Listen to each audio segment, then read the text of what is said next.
All right. Ready to dive into some really cool research on anti-aging. And I'm not just talking about like wrinkle creams here, This is about increasing longevity, like how to live longer and healthier. Really interesting stuff. Yeah, and this deep dive is all about Dr. Vicente Mera's work. Oh, perfect person to learn from.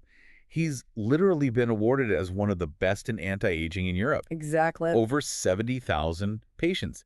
Decades of research. Exactly. So we're taking all those insights, boiling them down. Actionable stuff. Exactly. And this is based on, some exclusive access that we got to an interview with him where he just breaks down the science of aging and how we can, use it to our advantage. Totally. Before we get started, can you guess how old Dr. Mera is? Oh, I'm terrible with ages, but I'm ready to be surprised. Okay, well, we'll reveal it later, but, just keep that in mind because his vitality speaks volumes.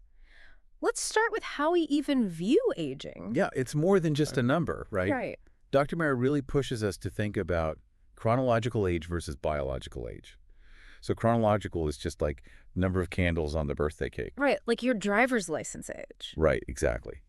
But biological age is about how well your body is actually functioning, like how youthful are your cells. Oh, I like that. Yeah. So is that something we can even control? Like, are we just stuck with our parents, predisposition to certain things? Well, that's what's so fascinating. His research shows that your lifestyle impacts your biological age twice as much as genetics. Wait, really? Yeah. Twice much. So you're saying it's not all about inheriting my dad's knees? It's not. You have more power than you think. Okay. Dr. Mera actually says it's really empowering because it means that we have so much more agency. We're not just like victims to our DNA. We can actually change how we age. So how do we actually do that? He breaks it down into 7 pillars of healthy aging. 7 pillars. Okay, that feels doable, right? Right, exactly. It's not just a million things. We've got a framework to work with. It's like your guideposts for aging well. You don't have to be perfect at all of them. Right. It's about, figuring out which ones resonate with you, where you are in your life, and kind of going from there. I like that. It makes it feel less overwhelming because I feel like we're bombarded with so much health advice all the time. Absolutely. Okay, so guide us on this journey. What's our first pillar? Pillar number 1 is all about nutrition. And not just, what we're eating, but really the quality and the quantity. Okay, so it's not just about choking down that kale salad. It's like, what was that kale doing before it got to my plate? Precisely. Like Dr. Mera uses this analogy of Iberian ham. Okay. Have you ever had it? I haven't. Oh my gosh. It's like melt in your mouth. Amazing.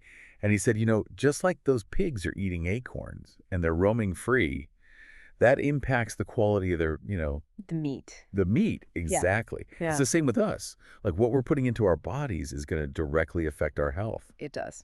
That makes total sense. Okay, so nourishing ourselves with good stuff. But in a world of drive thrusts and deadlines, how do we even begin to avoid those, what he calls anti-foods?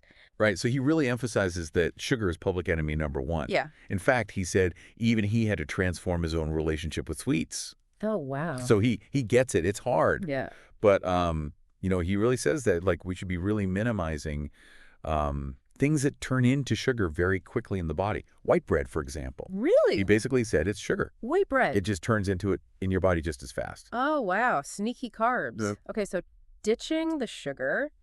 What else is on that, no list? Red meat and dairy are 2 biggies that he calls out, Hmm. for different reasons. But, for red meat, he was highlighting some research about how, excessive red meat consumption can be linked to heart disease.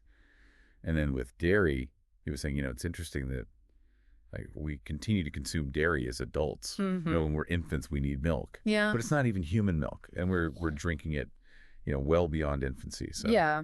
It is interesting when you think about it like that. Right. Okay, food for thought, literally. Okay, so what about quantity? I'm so guilty of eating everything on my plate, even if I'm full. Yeah, I feel you there. Dr. Mera is a really big fan of this Japanese concept of harahachi-vu, which basically means eating until you're 80% full. Okay, 80%. Yeah, so you still feel satisfied, but you're not, overly stuffed. Right. Yeah. Easier said than done, though, I think. Right. So he even gives this tip of, try talking more while you're eating. Okay. It kind of forces you to slow down. That's true. It makes you more mindful, right? Instead of just, shoveling it in. Exactly. Give your body a chance to catch up. Mindful eating. Okay. On to pillar number 2. Let me guess.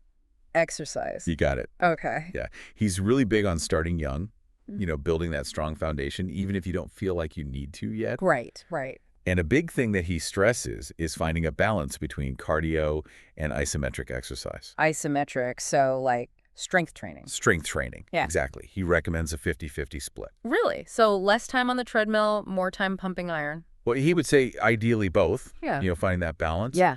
But he is a huge proponent of squats, Yeah. especially for women. He says, as we age, they're so crucial for building strength and improving mobility. Yeah. Gotta love a good squat. I feel like a lot of us struggle to prioritize both, though, right? Like the cardio and the strength training. Any tips from Dr. Mera on that? Well, he gave this really great analogy to kind of put it into perspective. He compares fat to bread and muscle to ice cream. Okay. And he said, think about it. Bread, it doesn't really require a lot of energy to maintain, right? It can just kind of sit there.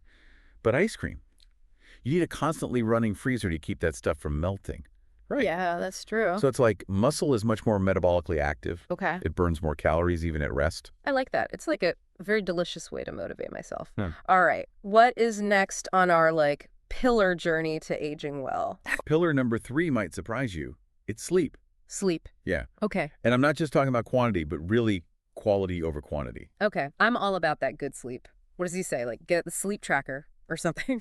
He actually did mention that. He said, these days, these sleep tracking devices, they're so affordable. They can be a really great tool to kind of see what's going on while you're sleeping. Yeah. But he also, he likes to tell stories about his patients. And he was talking about this one patient, a truck driver, who swore by sunflower seeds to combat sleep apnea. Really? Yeah. He was saying that the act of cracking them open would keep him awake, That's one way to do it. Realistically, though, how much sleep should we be aiming for? So he recommends around 50 hours per week. Per week. Yeah. Yeah. He said you can, pay back some sleep debt, but if you are consistently skipping on sleep, there are consequences. Okay. Noted. Any other kind of sleep hygiene tips? Okay, here's a very unique one. He highlighted the Japanese practice of actually aligning your bed north-south. What? Yeah, so that your body is in alignment with the Earth's magnetic field. Interesting. Apparently, they believe that it can really improve sleep quality. Okay, I'm trying that tonight. I have to get my compass out or something. I know. Got to get the directions right. Okay. Sleep. Check. What's next? So pillar number 4 is all about mastering your inner world. It's about emotional management. Okay, so getting zen. What does he suggest? Everyone's trying to be mindful these days. Does he have a go-to stress-busting technique? He's a big advocate for things like, mindfulness and Tai Chi, yoga, all that good stuff. But he really emphasized that there are simple techniques that we can use anytime, anywhere. Okay. And one of the biggest ones is the breath. Just diaphragmatic breathing. It's so breathing deep into your belly. Yeah. I've heard that before. Yeah. He was explaining how it actually calms your nervous system. It reduces those stress hormones, which are really what accelerate the aging process. It's so true when he puts it that way, because I know everyone's like, oh yeah, breathe deeply. But when you're that actually directly impacts those age accelerating hormones, it's right. It raises the stake. I gotta do this. Okay, what else? What's next on our longevity roadmap? So pillar number 5 delves into this fascinating world of the gut-brain connection. Ooh, the gut-brain connection. Okay, this is I feel like everyone's talking about this, but no one really knows what it is. Is this where probiotics come in? It does. Okay. And this is a huge one for him. Wow. He really emphasizes that all the trillions of bacteria in our gut, they play a role in everything from digestion and immunity to our mood, our mental health. Really? Oh, yeah. He actually admitted that even he takes a really high-quality probiotic supplement every day. Okay. Because he's like, even I can't eat the perfect diet all the time. Yeah. That makes me feel better. Yeah. Even the experts are oh, It's human. need a little help. Okay, so the gut-brain connection. What's so important about that, especially as we age, though? So get this. Did you know that 20% of our body's neurons, so those are those messenger cells in our brain, 20% of them are actually located in our gut. Wait, 20%. So, a significant portion of our brain is, in our stomach. Basically, which really highlights how deeply interconnected they are. So for things like, even anxiety, depression, things like autism, that gut-brain connection is crucial. Wow. It really puts a new spin on, like, trust your gut, doesn't it? It does. Okay. On to pillar number 6. I feel like we're getting into, like, maybe uncharted territory for a lot of people listening. Are we ready to talk about hormones? Totally. Hormones, they're like the unsung heroes, right? Yes. They're working behind the scenes, and as they decline, we really feel it as we age. Yeah, what's the game plan then for kind of, keeping them in check? So, Dr. Mera, he's like, look, hormone levels naturally decline with age. Right. That's just part of it. And it happens to both men and women. Right. But for women, especially after 40, it's like, whoa. Right. Everything's changing. Big time. So, hormone replacement therapy can be really helpful. Okay. But he is a big proponent of using bioidentical hormones. Okay. Bioidentical hormones. For those of us who are like, wait, what does that even mean? Break it down. Bioidentical hormones are chemically identical to the hormones our bodies produce naturally. Okay. So they're recognized and utilized much more effectively. So it's not like a synthetic version. It's like the real deal. It's like the real deal, yeah. Okay, got it. What about, like, are there other things that men can do or that anyone can do to support healthy hormone levels without going the, like, HR2 route? Oh, totally. And he has some really interesting points about this. For example, he was talking about how, people in colder climates, like the Netherlands, they tend to be taller. Okay. And researchers have actually linked this to their earlier bedtimes. Why? Because of those long winter nights, right? Yeah. They're getting more of that growth hormone release. So you're saying if I had gone to bed earlier, I could have been taller? Maybe. Yeah. The research is suggestive. Okay. Filing that under things I wish I knew sooner. But hey, it's never too late to, like, improve those sleep habits, right? Exactly. Speaking of sleep, he also mentioned that, short naps after exercise can also boost growth hormone levels. Okay, adding nap time to my schedule. Love that for me. Okay, so we've covered a lot. We are on, like, the last pillar of our kind of quest for aging well. What is it? The final pillar is all about detoxification. Okay. Keeping our systems clean from the inside out. Detoxification. Okay. I'm not going to lie. When I hear that word, I just think about, like, juice cleanses, which, like, hard pass. Yeah. No, he's not talking about, like, crazy restrictive cleanses or anything like that. It's much more holistic than that. He really breaks it down into 2 types of toxins, known and unknown. Okay. Known toxins are things like mercury in fish or arsenic in imported rice, things that we already know are harmful, right? Right, so we can make conscious choices to, like, minimize those. Exactly. Yeah. The unknown ones are a little bit trickier because they're things like, air pollution, pesticides in our food, chemicals and cleaning products, things that we're exposed to every day that we might not even realize are impacting us. So what do we do? How do we, like, combat that? Well, he did highlight the importance of clean water. Okay. He's a big advocate for reverse osmosis systems. Okay. He said they're actually surprisingly cost-effective when you consider what they're doing. Yeah. They filter out all those impurities. Okay, reverse osmosis. Got it. Okay. What about, we touched on this a bit, but, like, supplements, where do they fit in all of this? Yeah, so he's like, look, supplements, they're not a replacement for a healthy lifestyle. Right.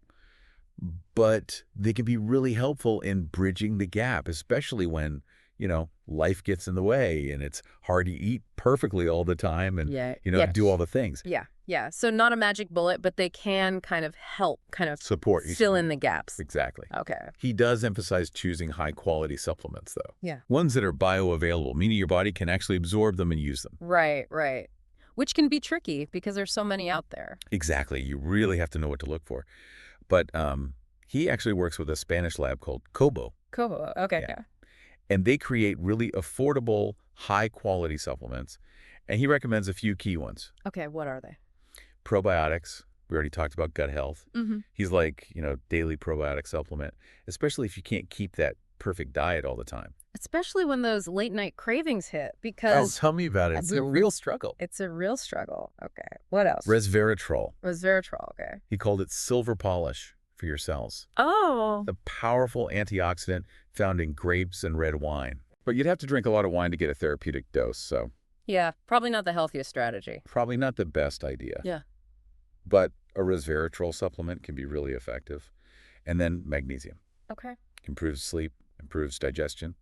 Sign me up. Yeah. Anything that's, like, multitasking that well. 2 for 1. Exactly. And last but not least, collagen. Okay, collagen. I feel like everyone's talking about collagen these days. And for good reason. He's like, it's not just about wrinkles. It's really about supporting the structural integrity of our entire body. Okay. It's good for bones. It's good for organs. Collagen, the overachiever. Mm. Okay, so we'll link to like the specific products that he recommends in the show notes below so you can check them out. And of course, talk to your doctor before you start any new supplement regimen. Always a good idea. Always a good idea. Okay, before we wrap up, let's go back to the beginning of the episode when I asked you to guess Dr. Mera's age. Oh, right. Yes. Remind me. He's over 60 but under 70. What? No way. I know. He radiates like youthful energy. I know. It's truly, truly incredible. And I think that's like the biggest takeaway here, right? Like, it's not about living to like 120. It's about living your best life now and like preventing that age-related decline later. It's about feeling good. Feeling good. Having the energy to do the things you want to do. Exactly. Yet it's possible. It is possible. And we have more control than we think. We do. That's what's so amazing about all of this. Dr. Mera laid out such a clear path. He did. Those 7 pillars. I love that like visual, that imagery of, The roadmap. the guideposts. Yeah, exactly. Yeah. What if we all kind of navigated our way through life and aging and, all of that with these like, using these stars, like the ancient sailors. I love that. Like using these stars of health to kind of guide us towards a longer, healthier, more fulfilling life. I think that's a beautiful image. It is a beautiful image, and it really reminds us that small changes, consistent over time, can have a really big impact. So true. It's never too late to start making healthier choices. So there you have it. The secrets to aging well, straight from Dr. Mera. No magic pills, no crazy restrictions, just science-backed strategies that you can start implementing today. Until next time, stay curious, stay healthy, and keep diving deep.